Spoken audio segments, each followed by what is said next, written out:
He did not begin life as George W. Worley. He did not begin as a captain, nor as an American, nor as a man recognized by the Navy. Before the uniform, before the steel decks of the USS Cyclops, before the mystery that would someday consume historians and haunt the United States Navy for more than a century, he was simply a boy in northern Germany, carrying a name that history nearly forgot, Johann Friedrich Georg Wichmann. He was born in 1862 in the quiet town of Verden an der Oder, a place where life moved slowly, shaped by the rhythm of the river and the strict routines of rural society. Verden was not a place of grand ambitions or vast possibilities. It was a place that raised farmers, traders, craftsmen, men who lived and died within the same familiar roads, the same traditions, the same expectations. Yet from the earliest days of Johann's childhood, it was clear he did not fit within that narrow world. He was restless even as a boy, drawn to the sound of the river more than the comfort of home. He watched the boats that drifted along the Orlo with a fascination deeper than curiosity, almost hunger. The water offered something the land could not, a sense of movement, escape, possibility, and though he could not articulate it then, something inside him longed for a life beyond the limits of Verden. His family was strict, his father stern, his mother quiet, and he grew up surrounded by rules and expectations he did not want. Yet he obeyed, silently, outwardly calm, but inwardly carrying a growing desire to break free from the life he had inherited.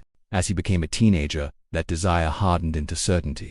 The German lands of the late 19th century were changing politically, economically, socially, but none of those changes promised anything for a boy like Johann. The most he could hope for was labor, routine, and a life defined by boundaries, and something in him refused to accept that.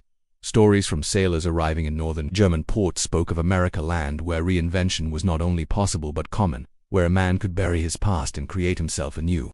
Those stories burned their way into his imagination. There are few surviving records of how he left Germany, but the fragments that remain point to an escape rather than an emigration. Most historians believe he slipped away between the ages of 14 and 18, leaving his home behind in the quiet hours before dawn. He boarded a ship, perhaps as a stowaway, perhaps as a low-level deckhand bound for the United States. It was a brutal crossing. Conditions were harsh, food scarce, sickness constant, and the work relentless, but Johann endured it without complaint. He was not strong, but he was determined. He learned quickly, studied every task assigned to him, and worked harder than men twice his age. By the time he stepped onto American soil, he had made a decision that would define the rest of his life. Johann Wichmann would cease to exist. In the United States of the late 19th century, names were fluid, identities flexible. Immigrants shed their pasts like old coats, adopting new names, new beliefs, new lives. And so Johann chose a name that symbolized a complete transformation, George Washington Worley. It sounded fully American, almost patriotic, as though he wanted to weave himself into the fabric of the country from the very beginning. The name erased all trace of his German origins. It offered a blank page, a reinvention, a chance to become whoever he believed he should be. George W. Worley began his American life at the bottom of the maritime ladder. He worked dockside jobs, hauled rope, learned navigation, studied ship mechanics, and absorbed every lesson the sea could offer. He was not friendly. He was not light-hearted. He kept to himself. He did not drink with the others, did not laugh easily, did not seek companionship. He worked, he watched, he learned. And in that quiet, focused intensity grew a man who would one day command a ship with absolute authority. He climbed ranks slowly at first, then faster as captains recognized his discipline and competence. He became a pilot, then a master, then a respected feared mariner in commercial shipping circles. His personality hardened over the years. Sailors who worked under him described a man who demanded perfection, who tolerated no mistakes, who barked orders with an edge sharp enough to cut. He could be explosive, unpredictable, even cruel at times. But he was also undeniably skilled, and no one could deny that he knew the sea intimately. Over time, he built a life that seemed stable from the outside. He gained American citizenship. He opened small maritime businesses along the West Coast. He became part of the United States Naval Auxiliary Reserve, a civilian group that could be called into military service when needed. But beneath this exterior, there was something unresolved, a tension, a secrecy, a sense that the man called George Worley was still running from the shadows of Johann Wichmann. He rarely spoke of his past. He concealed his accent as best he could. He avoided questions about his childhood. Some who knew him claimed he feared exposure. Others believed he simply hated the person he had once been. Whatever the truth, the past remained buried but not forgotten. The effort to suppress it followed him like a faint echo, something that never quite faded. When World War I began, the United States found itself needing men who understood ships intimately. Cargo ships had become essential to fuel the war effort. One such ship was the USS Cyclops, a giant coal and ore carrier designed to transport massive quantities of materials across the Atlantic. It was a vital ship, slow but strong, a floating steel beast built for endurance rather than speed. And to the surprise of many, George W. Worley was chosen to command it. Some questioned the appointment. He was not a career Navy officer. He had a reputation for harshness, unpredictability, and excessive discipline. But he also had decades of maritime experience and a reputation for controlling ships with absolute authority. In wartime, that authority mattered more than charm. The Navy needed men who could keep order under pressure. The assignment would change everything. The ship, the cargo, the environment, the war, all of it, would press against the fragile, hidden cracks inside George Worley, and beneath the surface of the steel and the waves, something in him began to shift. The stress amplified the traits that had once made him a competent but difficult officer. Harshness became cruelty, discipline became obsession, authority became paranoia. Still, the Cyclops sailed, and the man commanding it carried within him a storm larger than any forming in the Atlantic. By the time the ship reached its fateful final journey in February of 1918, Worley was no longer simply strict or difficult. His behavior had become increasingly unstable. He shouted at crewmen for minor offenses. He belittled officers in public. He enforced rules with a severity that bordered on abuse. Men aboard the ship whispered among themselves about his temper, his unpredictability, his strange habits. They feared him more than they respected him. Some nights, he roamed the deck with a pistol at his side, muttering to himself, checking cabins, inspecting passageways as though expecting an attack from within the ship. Other nights he isolated himself in his cabin, pacing, slamming drawers, speaking in a voice no one could clearly understand. There were rumors, quiet, dangerous rumors, that the captain sympathized with Germany, that he spoke German when he thought no one could hear, that he resented the United States for reasons no one fully knew. The rumors grew, fueled by fear, by the pressure of war, by the secrecy of his past. No one knew whether they were true, but no one dismissed them either. The Cyclops became a vessel not only of cargo but of tension. The atmosphere aboard was heated, strained, on the verge of breaking. At the center of that tightening spiral stood George W. Worley, the man who had reinvented himself so completely that even he no longer knew where Johann Wichmann ended and his new identity began. When the ship departed Rio de Janeiro in late February 1918, loaded with 10,000 tons of manganese ore, an enormous, destabilizing weight, Worley was already unraveling. His temper flared without warning. His sleep was restless. His eyes carried a haunted look. Crewmen whispered that something was wrong with him, something beyond exhaustion, something deeper. The ship moved north, heavy and slow, and the tension aboard deepened. Officers exchanged uneasy glances. Sailors avoided the captain whenever possible. The ocean stretched endlessly around them, and the ship felt increasingly like a world cut off from reality, a floating chamber of fear. The captain's behavior became more erratic. He accused men of disloyalty. He punished sailors for imagined offenses. He walked the decks at night, muttering to himself, muttering in German, muttering in tones that made men sleep with one eye open. By the time the Cyclops left Rio behind, the crew sensed something approaching, not a storm, not an enemy ship, but a breaking point. The voyage ahead would be long. The ocean was vast. The war was raging, and the man who commanded them was drifting deep into a darkness he could no longer control. They did not know that the journey they had begun would end in silence. They did not know the world would never see them again. They did not know that a captain haunted by secrets would soon be at the center of a mystery that would outlive them all. The ship pressed forward, carrying its cargo, its men, its secrets, and a captain whose identity, past and mind were fracturing quietly beneath the weight of everything he had tried to bury. Nothing would ever be the same again. The departure from Rio de Janeiro in February of 1918 felt less like the beginning of a voyage and more like the tightening of a noose around a man whose inner world was already fracturing. The Cyclops had been in the port for days, loading the immense mass of manganese ore that weighed its hull deeper into the water than many sailors felt comfortable with. The ship groaned under the burden, as if protesting before even leaving the safety of Guanabara Bay. And in the middle of that slow, suffocating preparation was Captain George W. Worley, restless, irritable, pacing the decks with a tension that no one could quite interpret. Men watched him from a distance. They whispered among themselves, exchanged glances, and avoided crossing his path whenever possible. Some had sailed with him before and knew what to expect. A man of sharp commands and sharper accusations, capable of punishing a sailor for a misplaced knot or a delayed salute. But others, fresh to the Cyclops, sensed immediately that something was wrong. There was something in Worley's eyes, something tight in his jaw, something unsteady in his temper. It felt as if he were carrying not only the responsibility of the ship but also a private torment eating its way through his composure. Rio had been a brief respite for the crew. Warm nights, loud music drifting from the shore, voices speaking Portuguese and German and English all mixed together, the air heavy with salt and fruit and coal smoke. Some sailors had gone ashore for small pleasures, a beer, a woman, a few hours of forgetting that war raged across the Atlantic. But even in those moments, stories circulated among foreign sailors about the Cyclops, about its difficult captain, about rumors that he treated men like prisoners, cursed at officers, or carried grudges like anchors tied to his heart. When boarding time came, some returned reluctantly to the ship. glancing once more at the lights of Rio, as if wishing they could dissolve into the city and never step foot on the Cyclops again. They knew that, beyond that port, the world was growing colder, darker, more dangerous. German U-boats patrolled beneath the Atlantic like steel sharks. Storms moved with unpredictable violence, and the war itself turned every mile of ocean into contested territory. Yet the greatest tension aboard did not come from the sea. It came from the man who commanded the ship. Worley's behavior had become increasingly erratic in the days before departure. He scolded men over trivialities, issued contradictory orders, and seemed unable to tolerate even the slightest deviation from his strict expectations. He was seen berating officers, some of whom he accused of laziness, incompetence, or disrespect. At night, he wandered the deck with a pistol at his side, observing the shadows as if expecting to be ambushed aboard his own ship. Others swore they saw him muttering to himself, pacing with heavy footsteps, stopping suddenly as if struck by a thought too troubling to speak aloud. Some sailors whispered about his German origins, a secret he had tried to bury for decades, but which had surfaced in fragments through gossip, through habits, through the occasional slip of an accent.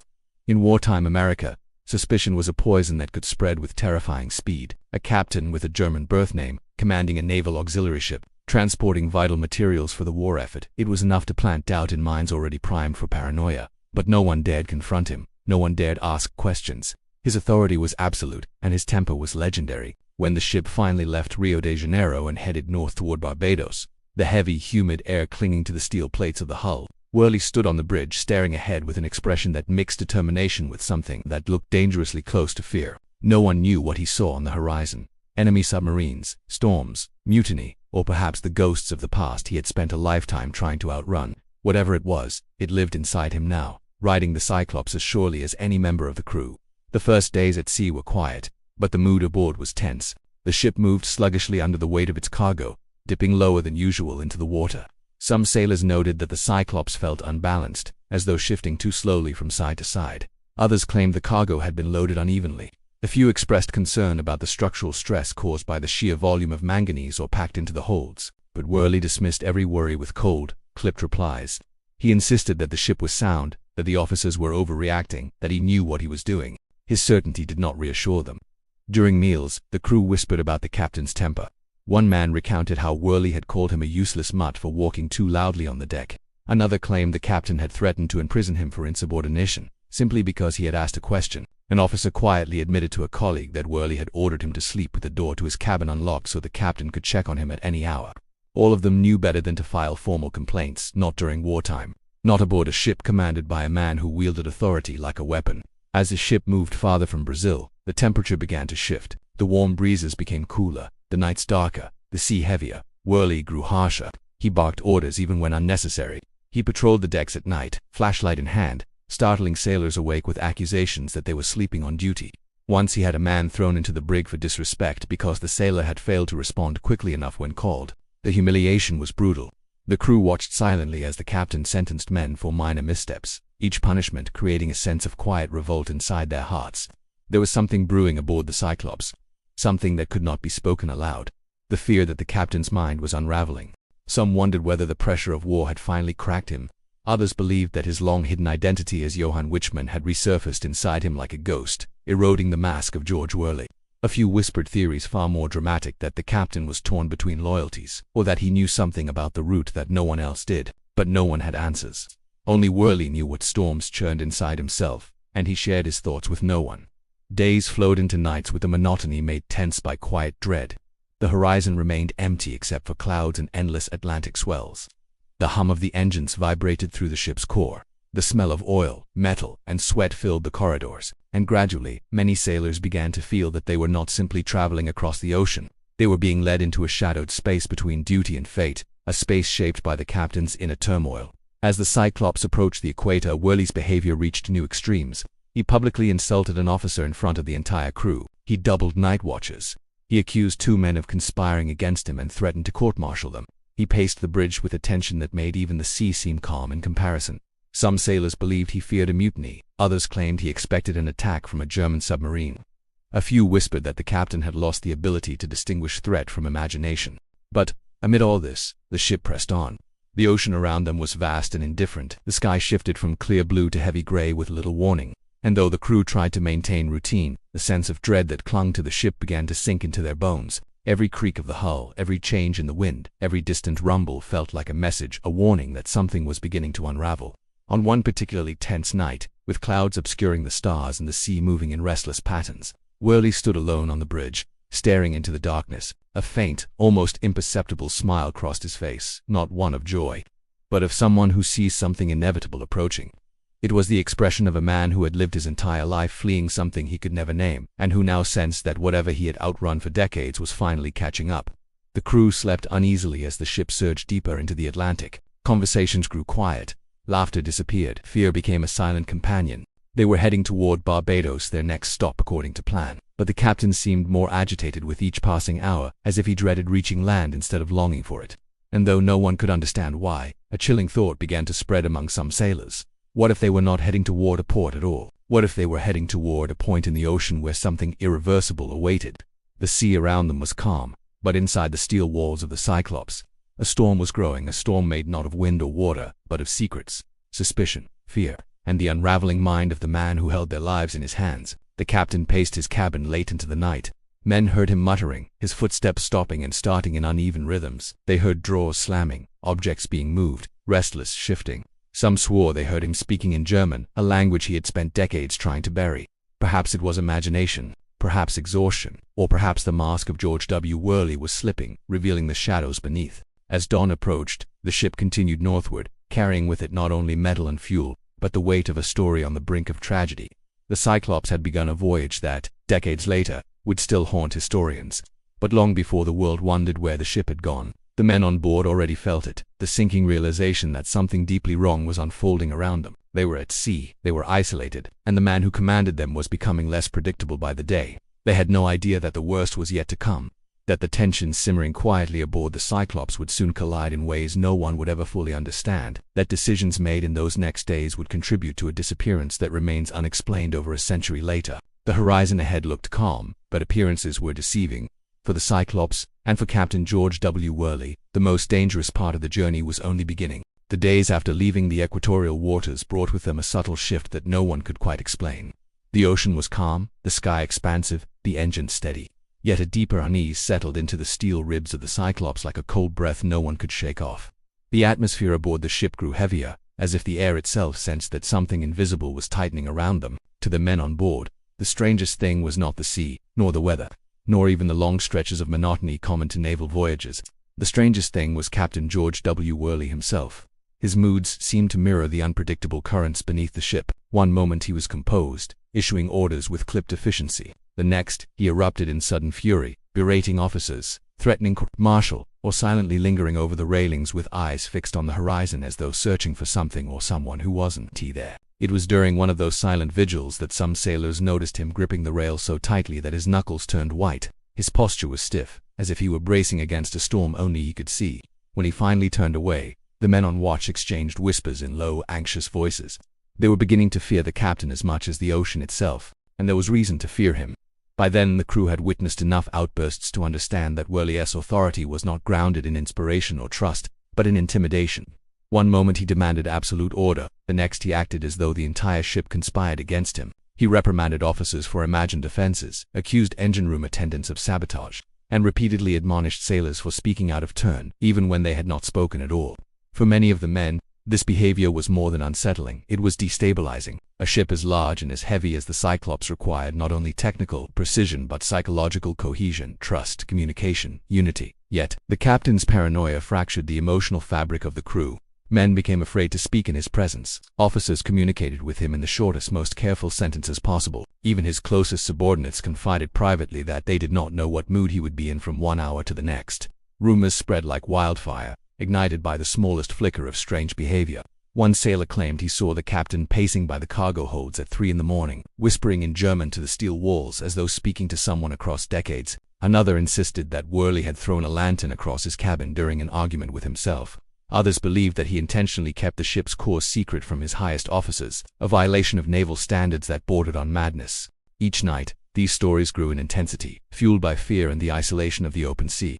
Whenever the ship creaked or shifted, men woke with tight chests, half expecting to hear the captain's angry footsteps approaching. And yet, no matter how heavy the atmosphere grew, the journey continued. The engines pushed the great ship forward in a steady hum. The waves rolled beneath the hull in slow, endless sequences.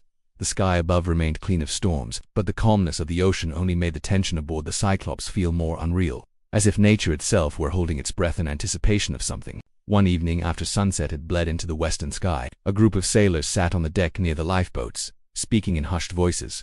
They wondered aloud if the captain's behavior was a sign of some illness, mental or physical. Some pointed out that Worley in recent weeks had grown pale, his eyes sunken, his hands trembling slightly. Others argued that he had always been that way, only now the pressure of war made everything worse. One theory began to take shape among the crew, that the captain feared German submarines so deeply that his mind had begun to twist the shadow of danger into a constant, suffocating presence. Many ships had already been sunk along the Atlantic routes, entire crews lost in seconds. Reports circulated daily about torpedoes striking without warning, about ships disappearing in the night. Perhaps, they reasoned, this invisible threat had unmoored something inside the captain. But if that was true, then why did he show no fear of the sea? Why did the danger appear only in his treatment of the men, in his accusations, in his sudden bursts of rage? Some suspected that his German origins, the identity he had spent decades trying to erase, were resurfacing, not through loyalty but through internal conflict. They wondered whether he lived in permanent fear of being discovered as someone he had once been, even though he was now an American citizen and a naval officer. Whatever the explanation, no one could ignore what happened next. During a tense morning inspection, a young sailor failed to salute quickly enough. The captain stopped abruptly, approached the man, and screamed so violently that his voice echoed across the deck. The sailor, stunned and terrified, tried to apologize, but Worley continued shouting, calling him incompetent, a disgrace, and a threat to discipline. The outburst escalated until the captain ordered him confined to the brig for gross insubordination. Men watched in disbelief as the sailor was dragged away, his face pale, eyes wide with fear. Whispers filled the ship after the incident. Even officers, who normally distanced themselves from lower-deck gossip, exchanged glances of concern.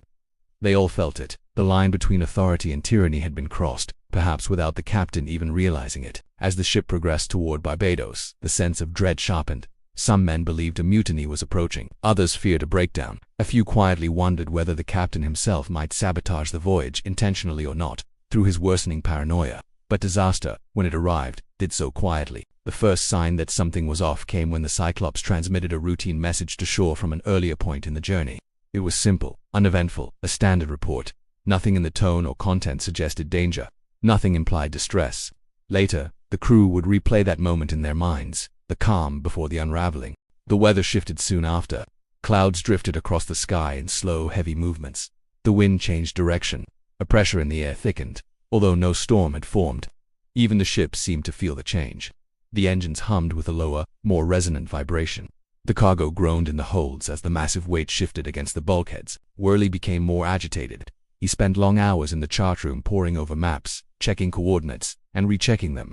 Officers found him hunched over the table, tracing routes repeatedly with trembling fingers. When questioned, he snapped at them, insisting that everything was under control, though his behavior said otherwise. One evening, during a tense dinner in the wardroom, he accused two officers of plotting against him. The room fell silent. The officers protested, shocked and confused, but Worley dismissed their words and left abruptly, slamming the door with such force that the lanterns shook. After he departed, the officers exchanged uneasy glances. Many agreed that the captain was no longer fit to command, but in the middle of the Atlantic they had no means to replace him. One night, around 2 in the morning, a sailor standing watch near the stern claimed he saw the captain walking along the deck barefoot, mumbling in a language the sailor could not identify, though it sounded distinctly German. The sailor froze, afraid to move or breathe. Worley passed by him without noticing, eyes unfocused, jaw tight, as if he were chasing something in his mind. When the sailor reported the event the next morning, his superior warned him to keep silent if he cared about his own safety. But the story spread anyway.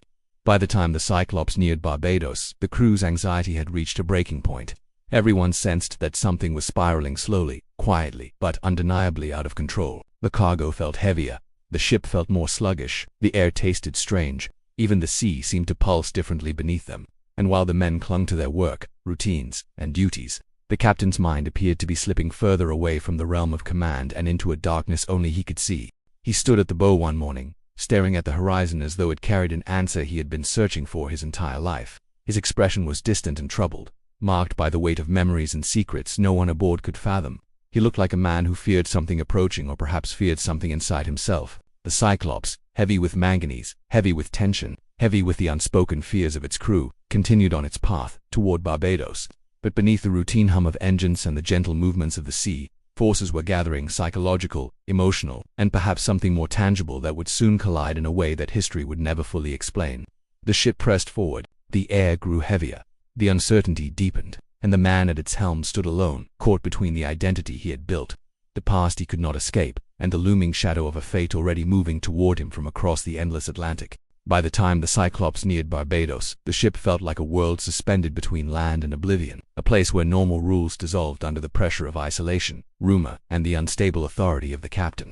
When the first faint outline of the island appeared on the horizon, a whisper of relief passed through the crew, not because they expected rest or freedom, but because land meant something familiar, something solid, something that might break the tightening spiral aboard the ship. But as the island grew in the distance, something strange happened. Captain George W. Worley seemed to deteriorate even further.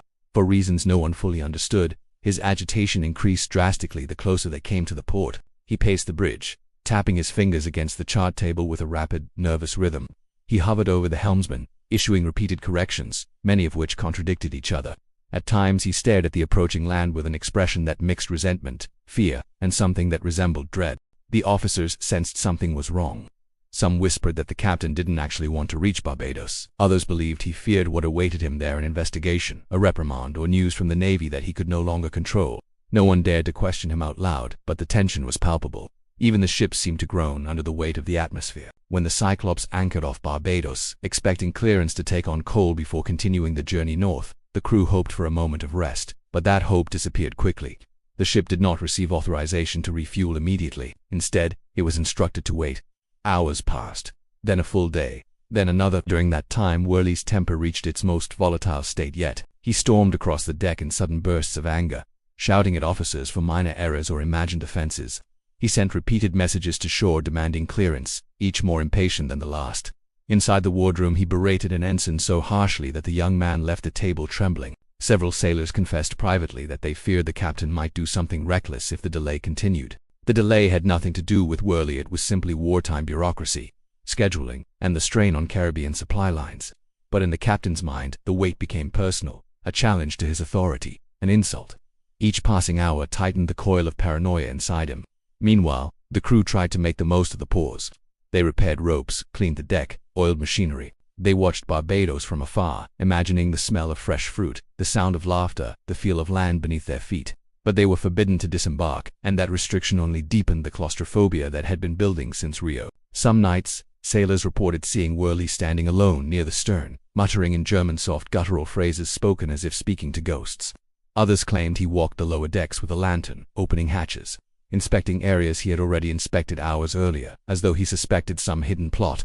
There were officers aboard who considered relieving him of command. They discussed it quietly, behind locked doors, but the decision was as dangerous as it was necessary. Replacing a captain at sea, especially during wartime, required a clear, documented case of unfitness. And while Worley was behaving irrationally, he was still technically within his authority. Any attempt to remove him without ironclad justification could result in mutiny charges for the officers themselves. So the ship waited, and the pressure mounted. The crew grew restless. Sleep became difficult. Every clang of metal, every creak of wood, every gust of wind carried a hint of dread. It felt as though the Cyclops was not anchored off Barbados but drifting in some liminal zone between the real and the unreal. At last, after days of delay, the clearance came. The Cyclops would not take on coal in Barbados, but would instead sail directly toward Baltimore. The officers exchanged uneasy looks. This meant a long, fuel-constrained journey north, requiring careful navigation and strict efficiency. But the captain accepted the order with a strange, brittle rigidity, as though forced back into motion he no longer wanted. The crew braced themselves. The engines roared back to life. The ship shook off the stillness of the anchorage, and as Barbados faded into the horizon, a quiet, almost haunting realization settled across the deck. This would be the last confirmed sighting of the USS Cyclops by anyone on land. Once the island disappeared behind them, the ocean ahead stretched into a vast emptiness, unbroken by ports, unmarked by friendly eyes, and the psychological storm aboard the ship resumed with renewed force. The captain's behavior worsened. His outbursts grew more frequent. He interrupted officers mid-sentence, shouted contradictory orders, and accused men of being spies, traitors, or enemies within. Once, during a heated argument, he slammed his fist against the chart table so hard that the compass jumped. He grew obsessed with the ship's cargo. Several sailors recalled seeing him descending into the hold, inspecting the manganese ore with frantic intensity, as though expecting it to change shape or reveal some hidden message. He berated the chief engineer for tampering with the engines, even though there was no evidence of such a thing. He reprimanded sailors for whispering, drinking water too slowly, drinking water too quickly, or breathing too loudly near him. Conversations among the crew became dangerous. Men spoke only in private, always with glances toward the nearest door. They feared not only the captain's wrath but also the possibility that one misplaced word could doom them all. Some avoided sleeping deeply, afraid of being awakened by accusations. Others hid in their bunks, hoping to avoid events they could no longer predict or understand. Yet the ship continued forward. Days blurred into nights. The Atlantic swelled and fell beneath them. Flying fish darted across the surface. The sky shifted from clear blue to storm-tinted gray, and every mile north tightened the psychological noose around the crew. Then came the event that would be remembered by every man aboard who survived long enough to recount it. One afternoon, as the ship rolled steadily through moderate seas, Worley suddenly ordered a complete halt. The engines shuddered to silence. The entire ship drifted. Officers rushed to the bridge, confused. Worley stood rigidly near the wheel, eyes fixed on the horizon with an intensity that chilled them. When asked why he had stopped the ship, he replied that he saw something in the water, something approaching, but no one else saw anything. Not a ripple, not a shadow.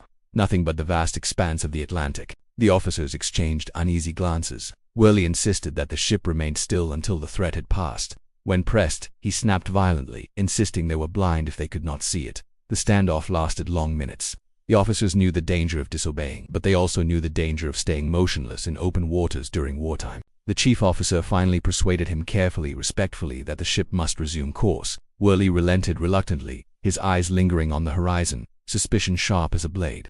When the engines restarted, the vibration running through the steel seemed to carry not relief but dread. Rumors spread instantly. Men speculated that the captain had hallucinated. Others believed he was hiding something. A few whispered a far more chilling theory that he was waiting for someone or something. Whatever the explanation, morale deteriorated rapidly, and the captain, sensing the tension, grew even more defensive, even more unpredictable. His voice cracked during orders. His hands shook when handling documents. His eyes darted toward shadows as though expecting them to move. By then, the crew no longer feared the ocean. They feared their captain. As the ship pushed into the open Atlantic, the weather began to change. The wind picked up, the waves grew taller. A storm gathered along their projected route, though nothing severe enough to threaten a ship of the Cyclops size. Still, the shifting sea and thickening clouds added to the unease brewing aboard. Worley became obsessed with the storm, checking barometers obsessively, demanding constant updates from the bridge, issuing orders that contradicted basic nautical logic. At one point, he insisted they alter course sharply, claiming the storm would trap them if they stayed on the planned heading. Officers argued respectfully, cautiously, that the storm was mild, manageable, and not a threat. Worley exploded, shouting that they were conspiring to wreck the ship.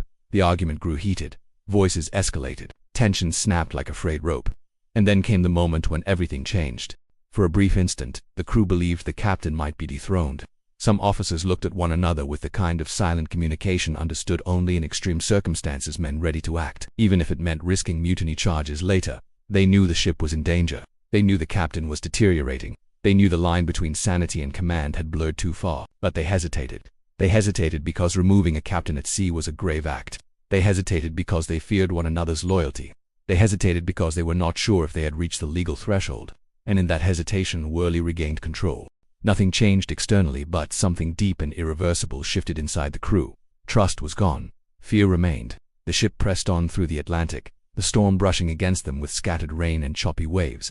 But the real storm roared inside the steel hull, inside the minds of the men, inside the unraveling consciousness of the captain. They were heading north, toward a destiny none of them could see, none of them could predict, and none of them could escape. The ocean ahead was vast. The silence from shore was ominous, and the mind of the man at the helm was descending into a darkness that would soon engulf them all. From that moment forward, the Cyclops sailed not just through water, but into legend. The storm that brushed the Cyclops did not break the ship, but it broke something else, something far more fragile than steel or rope. In the wake of the turbulent waves and shifting winds, the tension aboard the vessel deepened into a suffocating blanket that wrapped itself around every man, restricting breath and tightening thoughts until each sailor felt as though he carried an invisible weight on his chest.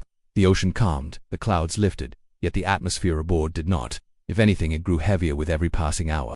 As the ship moved farther from Barbados, the world around them seemed to retreat. The ocean stretched in all directions, an empty expanse with no landmarks, no signs of life. Nothing but the endless horizon where sea and sky dissolved into one uninterrupted line. It was a vastness so complete that it made the men aboard feel impossibly small. Their routines became mechanical, their conversations hushed, their glances wary, and their captain, once merely strict, once merely temperamental, had become something unpredictable, volatile, and increasingly frightening.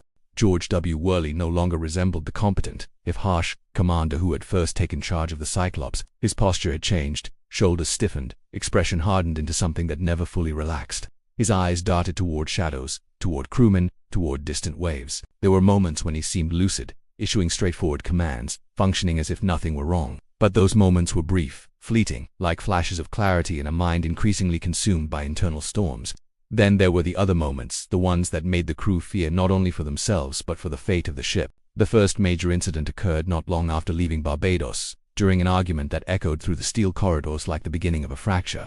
Worley accused the chief engineer of hiding information from him about the engines. The accusation made no sense. The logs were clear, the engine stable, the fuel carefully measured. But, in Worley's mind, stability appeared to be a threat, not a reassurance.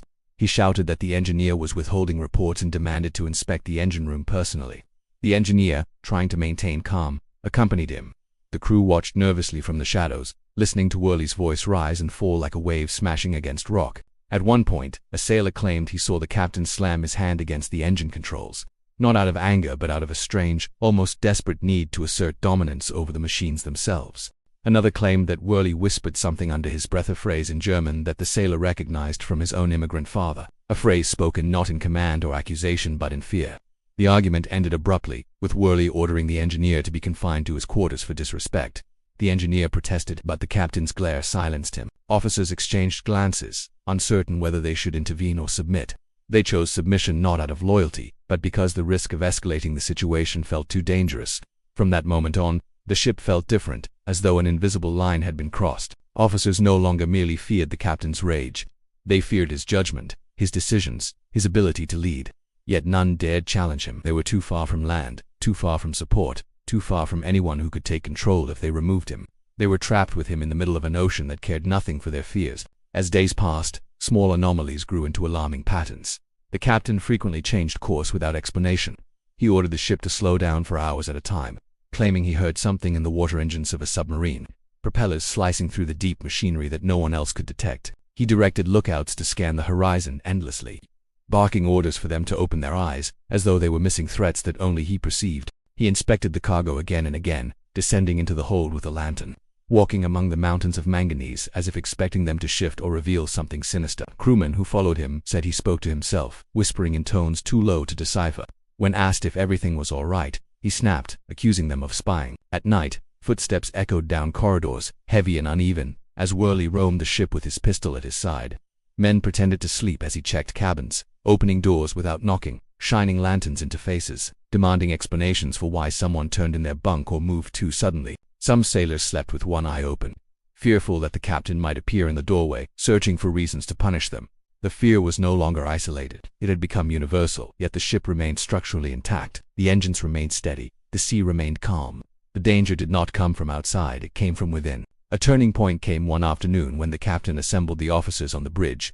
The sky was clear, the sun bright, but Worley's expression was dark, clouded by something none could name. He stood rigid, gripping the rail so tightly his fingers trembled. He accused several officers of colluding against him. He claimed they had altered the ship's log. He insisted someone aboard had sent unauthorized signals to shore.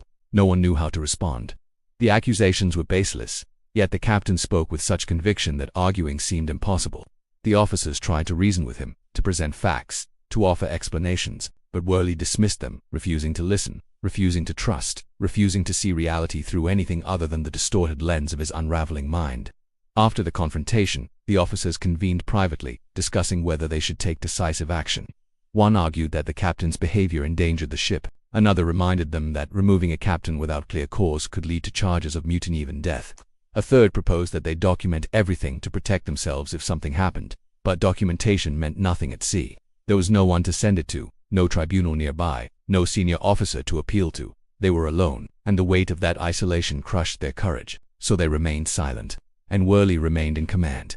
Meanwhile, the crew suffered under increasingly oppressive conditions. Punishments became arbitrary. Orders became erratic. Work shifts were extended without warning, food rations tightened for reasons no one understood, and rumors dark, terrifying rumors spread like cracks in a weakening hull. Some believed the captain was planning to divert the ship, others feared he intended to run them aground or deliver them into enemy hands. A few whispered the most disturbing theory of all, that the captain's mind had broken entirely, and that he might destroy the ship intentionally or not before they reached Baltimore. But fear alone was not the only force shaping events aboard the Cyclops. There was exhaustion, there was resentment, there was a quiet, growing desperation. One evening, as the sun dipped below the horizon in a smear of red and gold, a sailor on watch spotted something unusual. He swore he saw Worley leaning very close to the edge of the deck, staring down at the water with a distant expression, as if contemplating something profound or terrifying. When the sailor approached to ask if he was all right, the captain whipped around and accused him of sneaking up on him intentionally. He threatened to arrest the sailor for stalking him. The sailor fled, shaken. That night he told his bunkmates that the captain looked like a man standing on the edge of a thought too dark to speak. The next day another incident struck at the fragile balance aboard the ship. A minor mechanical malfunction occurred in the engine room, nothing serious, isolated, irreparable, but Worley interpreted it as sabotage. He stormed into the engine room, shouting at the mechanics, accusing them of trying to disable the ship.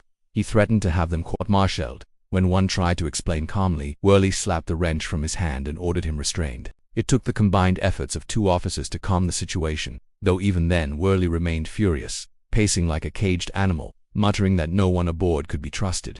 The officers realized then that the danger had escalated beyond anything they could manage.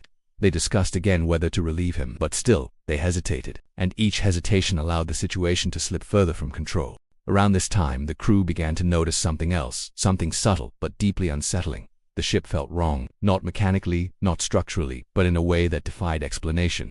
The Cyclops had always been slow, always heavy, but now the movement of the ship seemed uneven. Some sailors claimed the ship listed slightly to one side. Others said the cargo had shifted. Officers disputed these claims, insisting that everything was within normal limits, but the men felt it in their bones.